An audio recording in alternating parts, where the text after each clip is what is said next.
Hello बच्चों, welcome back to my channel SM ICSC classes.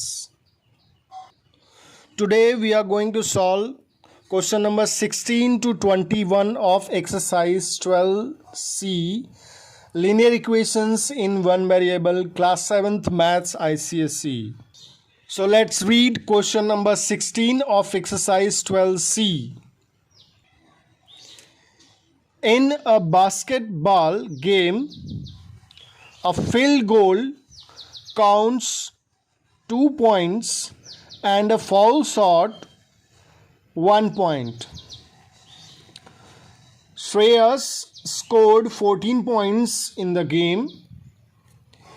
He made 3 times as many field goals as foul shot. On how many shots of each kind did he score? Question का meaning समझते हैं कि एक basketball game है और basketball के game में सभी ने देखा होगा, जाना होगा कि बॉल को बास्केट के अंदर डालना होता है। तो जब बॉल बास्केट के अंदर चला जाता है तो उसको एक गोल कह सकते हैं, गोल कहा गया है क्वेश्चन में। तो जब एक गोल होता है तो 2 पॉइंट मिलता है और जब बॉल बास्केट के अंदर न जा करके टकरा करके वापस बाहर निकल आता है तो उसको फाउल शॉट कह सकते हैं, क्वेश्चन में कहा गया है। और हर एक फाउल शॉट का 1 पॉइंट मिल रहा है। तो सिंपल सी बात है, एक गोल 2 पॉइंट, एक foul shot 1 point. So let's see some examples related to this goals and foul shots of basketball game. तो यहाँ पे ये गोल है और ये क्या है, फाउल शॉट है। एक गोल पर 2 पॉइंट मिल रहे हैं। कितने पॉइंट? 2 पॉइंट। और एक फाउल शॉट पर 1 पॉइंट मिल रहा है। तो अगर मान लें कि 4 गोल्स हुए तो गोल के कितने पॉइंट हो गए? 4 इंटू 2, 8 पॉइंट्स। मान लें कि 8 गोल्स हुआ है, 8 गोल्स, तो पॉइंट्स कितने हो जाएंगे? 8 इंटू 2, 16। मान ले 10 गोल्स हुआ है तो पॉइंट्स कितने होंगे? 10 इंटू 2, दैट इज 20 पॉइंट्स। अगर x गोल हुआ है, means number of goal is x, तो पॉइंट्स कितने होंगे? x into 2। जैसे यहाँ 4 गोल्स थे तो 4 इंटू 2, 8 गोल्स थे तो 8 इंटू 2, 10 गोल्स थे तो 10 इंटू 2। उसी तरह से x गोल जब होंगे तो x इंटू 2, तो टोटल कितने हो गए? 2x point. सिमिलरली एक फाउल शॉट का 1 पॉइंट मिल रहा है, 1 पॉइंट मिल रहा है। तो अगर 3 फाउल शॉट होगा तो पॉइंट कितने होंगे? 3 इंटू 1, दैट इज 3। अगर मान लेते हैं 5 फाउल शॉट हो रहे हैं तो पॉइंट्स कितने होंगे? 5 इंटू 1, दैट इज 5। मान लें 9 फाउल शॉट हो रहे हैं तो पॉइंट्स कितने होंगे? 9 इंटू 1, दैट इज 9।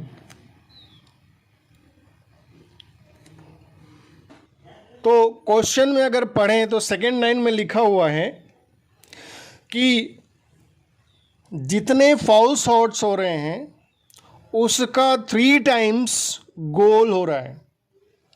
अगर मान लेते हैं 3 फाउल शॉट्स हो रहे हैं तो गोल कितने होंगे? 3 3 जा 9, 3 गुना।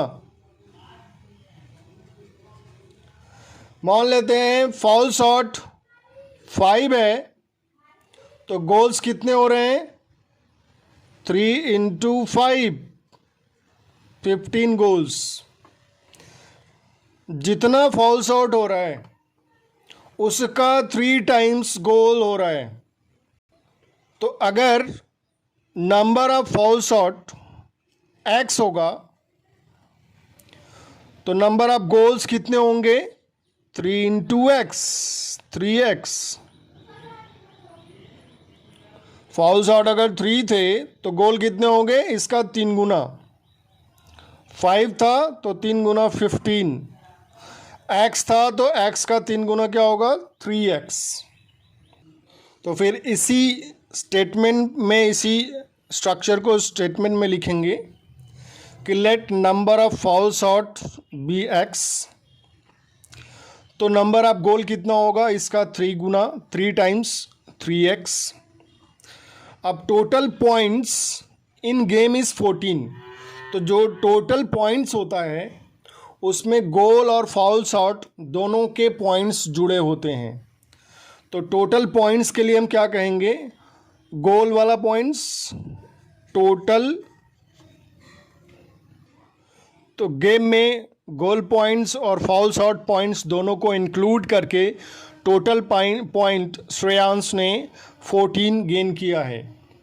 तो टोटल क्या लिखेंगे? Total goal points plus total foul shot points is equal to 14। तो गोल पॉइंट्स कितने हैं? 3x। फाउल शॉट के पॉइंट कितने हैं? x हैं। टोटल कितना हो गया? 14। तो टोटल पॉइंट्स क्या होंगे? यहाँ ये 3x क्या है? नंबर ऑफ गोल्स हैं। तो एक गोल के 2 पॉइंट मिल रहे हैं तो 3x के कितने पॉइंट मिलेंगे? 3x into 2। अभी जैसे मैंने बताया एग्जाम्पल में कि अगर 4 गोल्स होते हैं तो 4 इंटू 2, 8 गोल्स होते हैं तो 8 इंटू 16। उसी तरीके से नंबर ऑफ गोल्स कितने हो गए? 3x। तो पॉइंट्स कितने हो गए? 3x into 2। फाउल शॉट्स के पॉइंट कितने हो गए? नंबर ऑफ फाउल शॉट्स, ये क्या है? Number of foul shot x है, इंटू 1। तो टोटल पॉइंट्स कितने हो गए? 14 हो गए। Now we solve it. तो जब हम इसको सॉल्व करेंगे तो 2 इंटू 3x मीन 2 3 जा 6x। गोल के पॉइंट्स कितने हो गए? 6x पॉइंट्स हो गए। फाउल शॉट्स के x इंटू 1। फाउल का एक फाउल पॉइंट का 1 पॉइंट है तो x पॉइंट का कितना होगा? x into 1। तो टोटल पॉइंट्स हो गए 7x। 6x plus x, 7x is equal to 14। x is equal to 14 by 7। तो x की वैल्यू क्या आ गई? 2 आ गई। x को हमने क्या माना था? Number of foul shots. तो नंबर ऑफ फाउल शॉट कितने हो गए? 2। तो नंबर ऑफ गोल्स कितने होंगे? नंबर ऑफ फाउल्स का 3 टाइम्स। तो number of foul shot is 2 और नंबर ऑफ गोल्स 2 का 3 times 6। So this is your answers. Question number 17 पढ़ते हैं। The length of a rectangle is 6 meter less than twice the breadth. If the perimeter of rectangle is 54 meter, find the length and breadth of rectangle.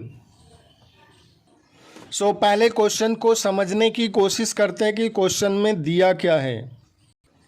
ये है एक rectangle. Rectangle में ये 2 length होती हैं और 2 ब्रेड्थ होती हैं। मीन्स ये लंबाई और ये चौड़ाई। कहा जा रहा है कि लेंथ जो है ब्रेड्थ के 2 गुने से 6 लेस है। तो अगर मान लेते हैं ब्रेड्थ 5 है, ब्रेड्थ को कोई और बड़ा नंबर लेते हैं, ब्रेड्थ को मान लेते हैं 15 मीटर है। सपोज ब्रेड्थ कितना है? 15 मीटर, 15। तो कहा जा रहा है कि लेंथ कैसा है? ब्रेड्थ के 2 गुने से 6 कम है। तो ब्रेड्थ का 2 गुना क्या होगा? 2 इंटू 15। इसमें से 6 कम करना है तो -6 कर देंगे। तो 15 to the 30 minus 6 that is what 24, 24 length होगा। अगर 15 ब्रेड्थ है तो लेंथ कितना होगा 24 होगा, क्योंकि कहा जा रहा है कि लेंथ ब्रेड्थ के दोगुने से 6 कम है। तो ब्रेड्थ का दोगुना 15 का दोगुना कितना होगा 2 टाइम्स 30 हो जाएगा। 30 में से 6 को लेस करना है, कम करना है, तो 30 को माइनस 6 को माइनस कर देंगे, 24 आएगा। 24 क्या हो गया लेंथ हो गया। अगर ब्रेड्थ को हमने x मान लिया सपोज, तो लेंथ क्या होगा, ब्रेड्थ क्या है x है, तो लेंथ ब्रेड्थ के दोगुने से 6 कम है, तो ब्रेड्थ का दोगुना कर दिया 2x, ब्रेड्थ का दोगुना कर दिया 2 इंटू एक्स 2x, और इसमें से 6 को माइनस कर दिया, तो ये 2x माइनस 6 क्या हो गया लेंथ हो गया, और x क्या हो गया ब्रेड्थ हो गया। सो लेट्स सी, तो हमने ब्रेड्थ को x माना है, लेंथ क्या हो जाएगा 2x माइनस 6, कैसे होगा अभी मैंने दिखाया। सो क्वेश्चन यही है कि अगर लेंथ ब्रेड्थ के दोगुने से 6 लेस है और पेरीमीटर 54 है, तो लेंथ और ब्रेड्थ दोनों को फाइंड करना है। इसी चीज़ को स्टेटमेंट में लिखेंगे, तो क्या होगा let breadth of rectangle be x metre, तो लेंथ क्या होगा length of the rectangle is 2x minus 6। Perimeter of rectangle formula सबको पता होना चाहिए, और क्लास 6 में पढ़ चुके हैं, क्लास 4th में पढ़ चुके हैं, 5 में पढ़ चुके हैं।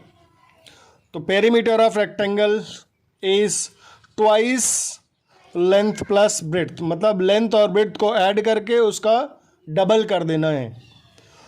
तो पेरीमीटर दिया हुआ 54, 2 इंटू लेंथ कितना है 2x माइनस 6, ब्रेड्थ कितना है x, दोनों को हमने ऐड कर दिया है। अब इसको ऐड करके इसका दोगुना इसके इक्वल होगा। तो यहाँ पे हम देख सकते हैं इनसाइड द ब्रैकेट, ब्रैकेट के अंदर क्या है 2x plus x, 3x minus 6, यहाँ पे इक्वल टू 54 चलता आएगा। अब इसको सिंप्लीफाई करके x निकालना है। तो देखो यहाँ पे ये 2 इधर ट्रांसफ़र होकर के मल्टीप्लाई है तो डिवाइड हो जाएगा, तो 54/2 is equal to 3x minus 6। Multiply भी कर सकते हैं इसके अंदर। So this is 27. 27 is equal to 3x minus 6. अब 6 इधर नेगेटिव है तो इधर आके क्या होगा इस तरफ ले आएंगे तो पॉजिटिव हो जाएगा। तो 27 plus 6 is equal to 3x. This is 33 is equal to 3x. x is equal to 33/3, ये इंटू है इधर आके डिवाइड हो जाएगा, तो x की वैल्यू क्या आ गई 11 आ गई। मीन्स ब्रेड्थ कितना होगा 11 मीटर, लेंथ कितना होगा,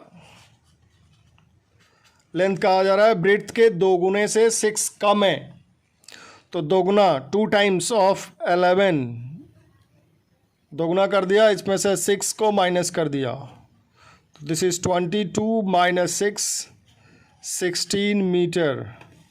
सो answer is length of rectangle is 16 meter and breadth of rectangle is 11 meter. I hope you all understood this question. This was question number 17 of exercise 12C. Let's see question number 18. I have some 5 rupee coins, some 2 rupee coins. The number of 2 rupee coins is 4 times that of 5 rupee coins.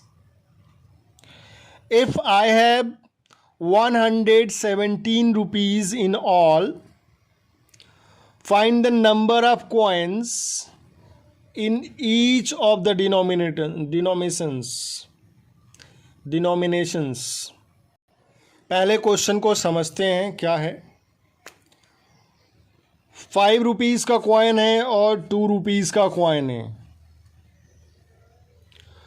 Pocket में कुल 117 rupees हैं, जिसमें कुछ 5 rupees के coin हैं और कुछ 2 rupees के कॉइन हैं. पॉकेट में कितने मनी है, कितना है, 117 रुपीज़ है. सिक्के के रूप में है, कॉइन्स के फॉर्म में, नोट नहीं है. और वो सिक्का सिर्फ 5 और 2 का है. तो कितने 5 रुपीज़ के सिक्के हैं, कितने 2 रुपीज़ के सिक्के हैं, यही निकालना है. एक कंडीशन दिया हुआ है कि 5 रुपीज़ के जितने भी कॉइन्स हैं उसका 4 गुना 4 टाइम्स 2 रुपीज़ के कॉइन हैं. अगर 10 5 रुपीज़ के कॉइन होंगे तो 2 रुपीज़ के कितने होंगे, 10 4 जा 40 कॉइन्स होंगे. 5 रुपीज़ के अगर 10 कॉइन्स हैं तो 2 रुपीज़ के कितने कॉइन्स होंगे, 4 टाइम्स. 5 रुपीज़ के जितने कॉइन है उसका 4 टाइम्स. तो 10 का 4 टाइम्स 40 कॉइन्स होंगे 2 रुपीज़ के. ये कंडीशन दिया हुआ है. तो कुछ बेसिक चीज़ों को समझने की कोशिश करते हैं. अगर मान लें 5 रुपीज़ के 10 कॉइन ही हैं, 5 रुपये के 10 कॉइन हैं, तो कितने रुपए हो गए, 10 इंटू 50 हो जाएगा, 10 इंटू 5 50 रुपीज़ हो जाएगा. 5 रुपये के 10 सिक्के तो कितने रुपए, 10 इंटू 5 50 रुपीज़. यहाँ अगर 10 है तो 2 रुपीज़ वाला कितना हो गया, 40 कॉइन्स. इसका नंबर ऑफ कॉइन्स 4 टाइम्स. जितने 5 रुपीज़ के कॉइन्स हैं उसका 4 गुना 2 रुपये के कॉइन्स हैं. तो 40 कॉइन्स अगर 2 रुपीज़ के हैं तो कितना पैसा हो गया, कितना रुपया हो गया, 2 इंटू 40 दैट इज़ 80. अब 50 और 80 को ऐड कर देंगे तो कितना आ जाएगा, 130. लेकिन पॉकेट में कितना है, 117. ये तो हमने एग्जाम्पल लिया. तो जितने भी नंबर ऑफ कॉइन होंगे उसमें 5 से मल्टीप्लाई करेंगे तो 5 रुपीज़ के कॉइन्स के कितने रुपए हो गए वो निकल जाएगा. फिर जितने भी नंबर ऑफ कॉइन्स हैं उसमें 2 से मल्टीप्लाई कर देंगे तो 2 रुपये के सिक्के से कितना पैसा बन रहा है वो निकल जाएगा. फिर से समझते हैं. 5 रुपीज़ के अगर मान लो 12 कॉइन्स हैं तो कितने रुपए हो गए, 12 इंटू 5 60 रुपीज़. सो 2 रुपये के कितने कॉइन्स होंगे, 12 का 4 टाइम्स 48 कॉइन्स. तो 48 इंटू कितना 296, दोनों को ऐड कर देंगे.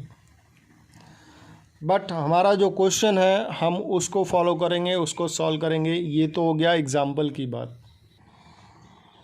तो यहाँ पे अगर हम एज्यूम कर लें कि number of 5 rupee coin is x, 5 rupees के एक्स कॉइन्स हैं, तो 2 रुपीज़ के कितने कॉइन्स हो जाएंगे, 4 into x that is 4x.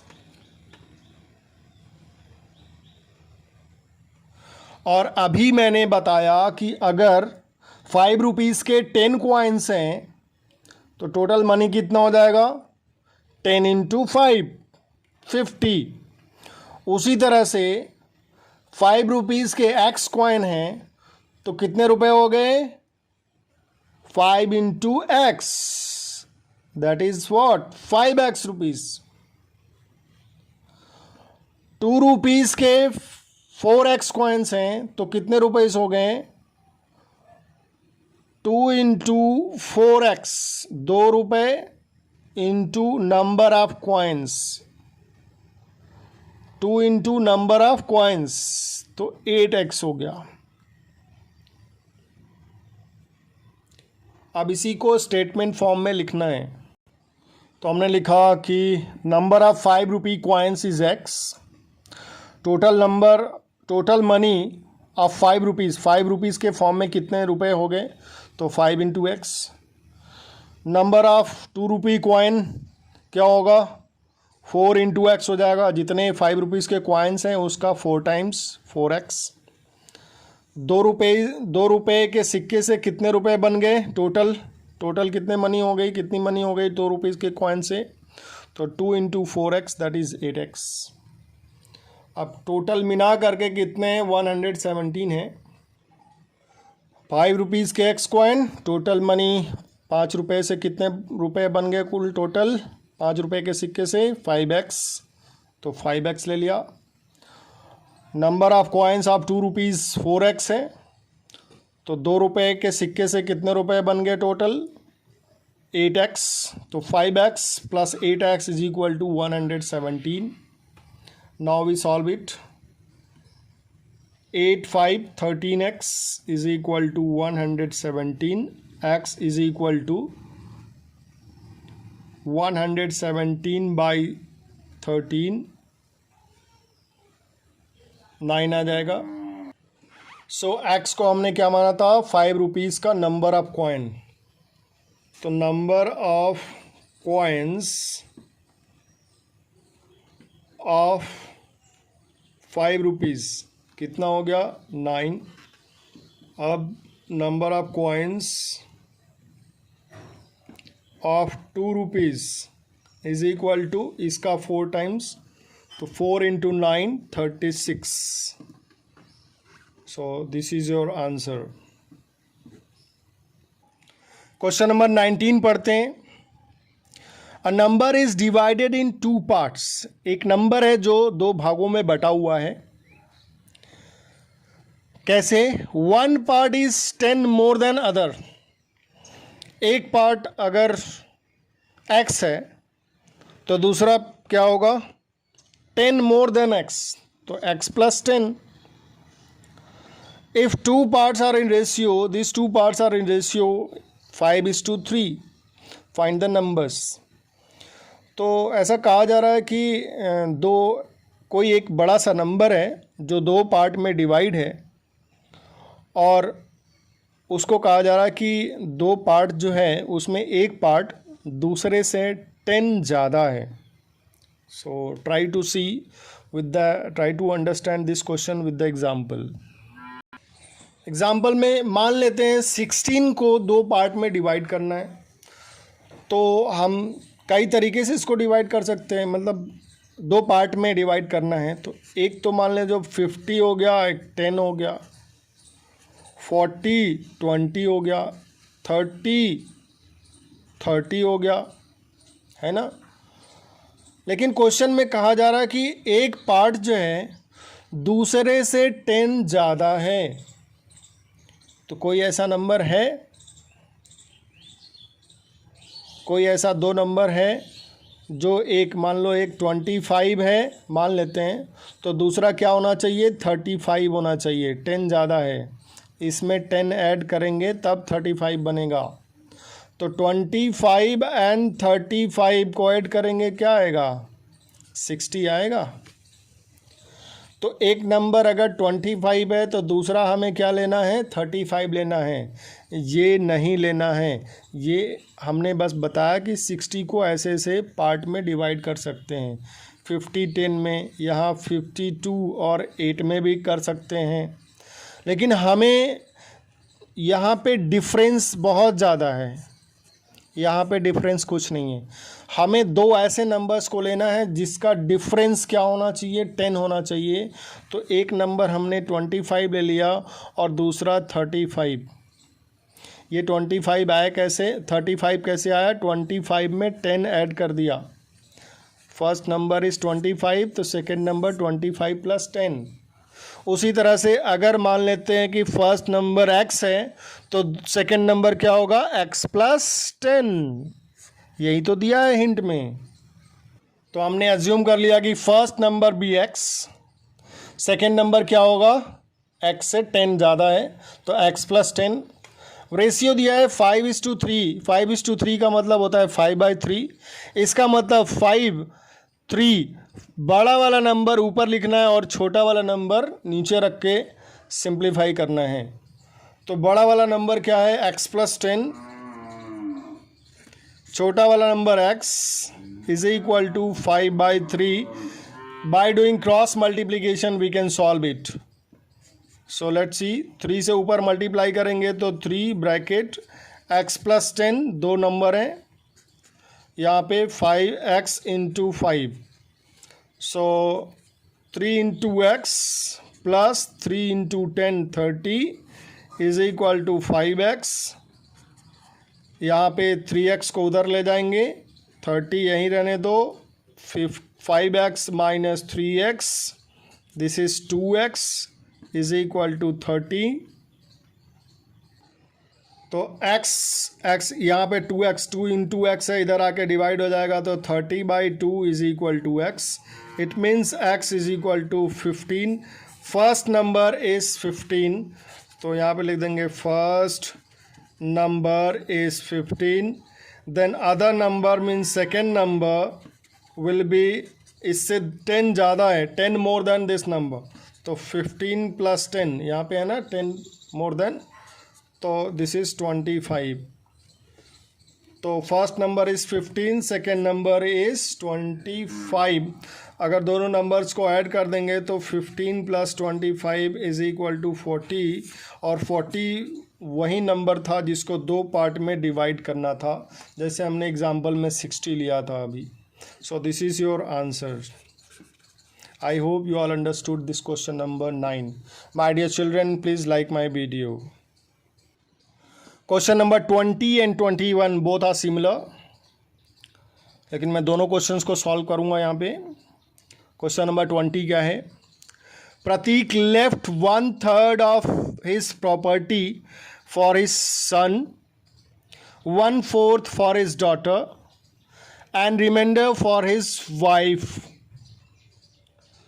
If wife share is in property was ₹10 lakh.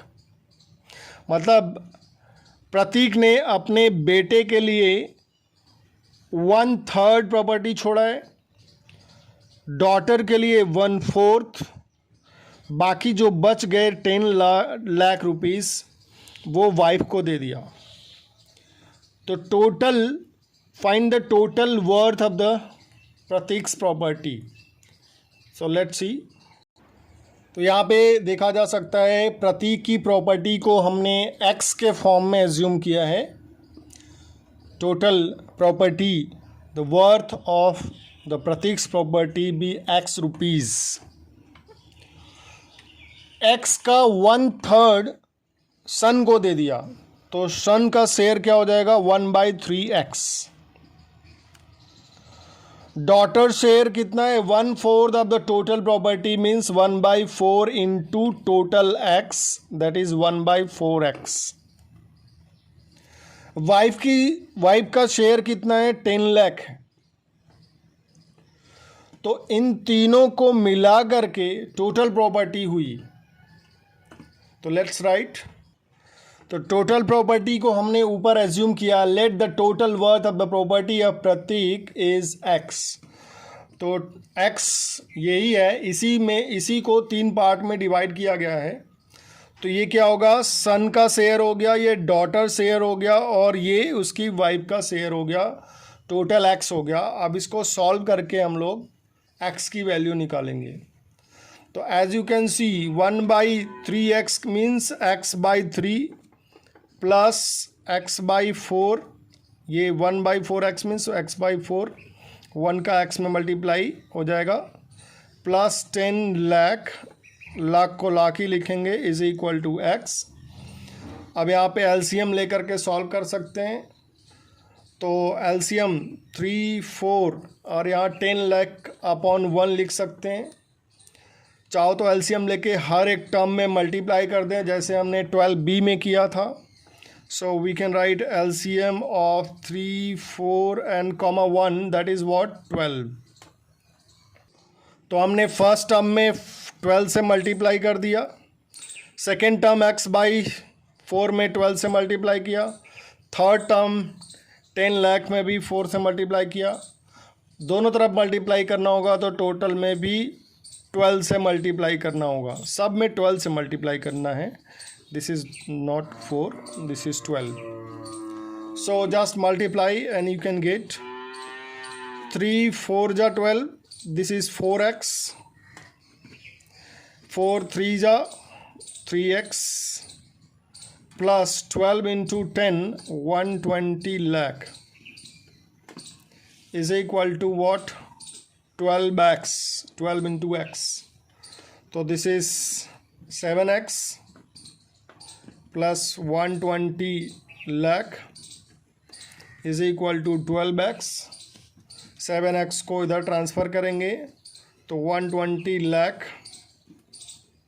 Is equal to 12x minus 7x हो जाएगा। ये इधर प्लस है, उधर जाके माइनस हो जाएगा। तो 5x is equal to 120 lakh. Let's see on the next page.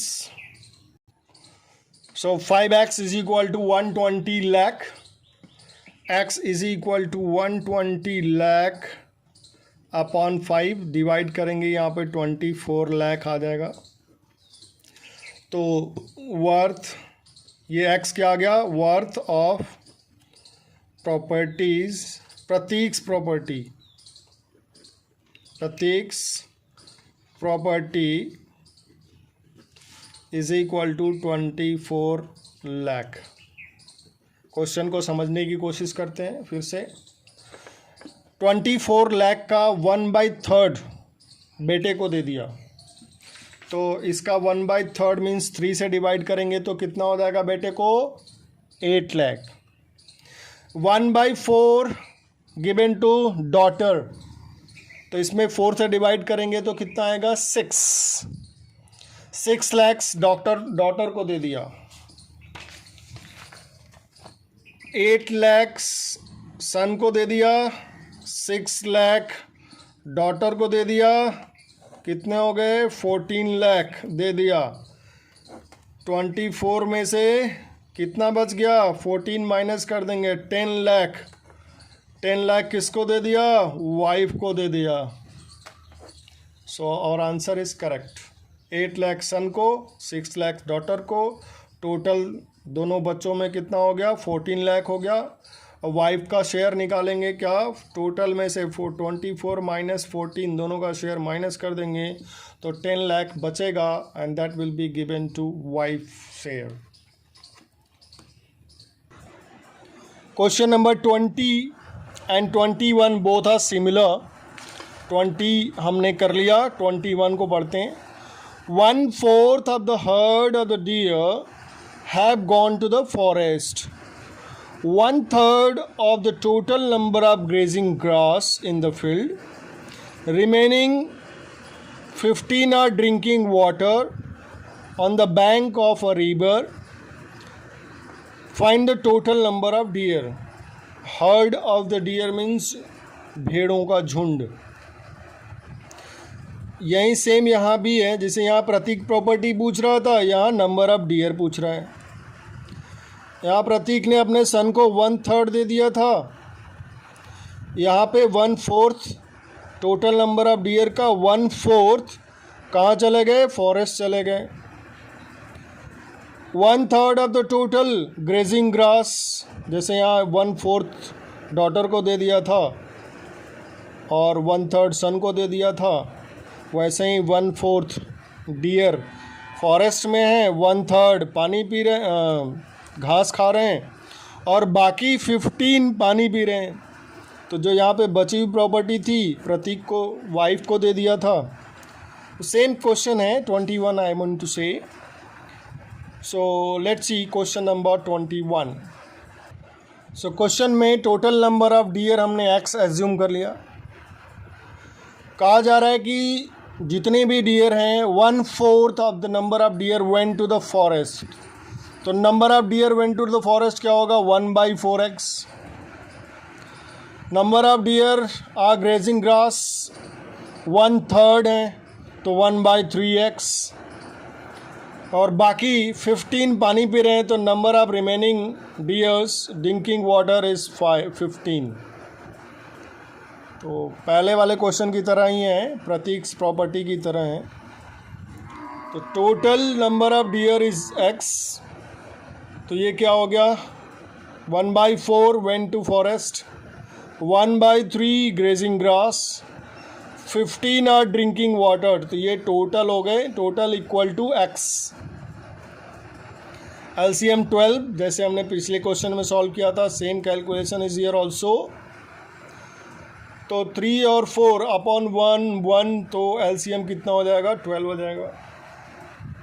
अब हर टर्म में 12 से मल्टीप्लाई करना है। तो x/4 into 12 plus x/3 into 12 plus 15 into 12 is equal to x into 12। तो यहाँ पे 4 3 जा 12, 3 इंटू x 3x, 3 4 जा 12, 4 into x 4x, 15 into 12 180 and then 12 into x 12x। तो 3x 4x 7x plus 180 is equal to 120 12x। तो 7x plus 180 is equal to 12x।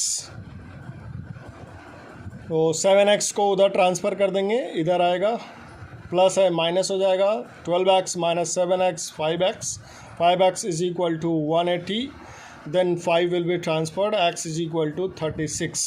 So total number of deer is 36. My dear children, please like my video. And in this way, chapter number 12 we have finished all questions. Thank you. Have a nice day.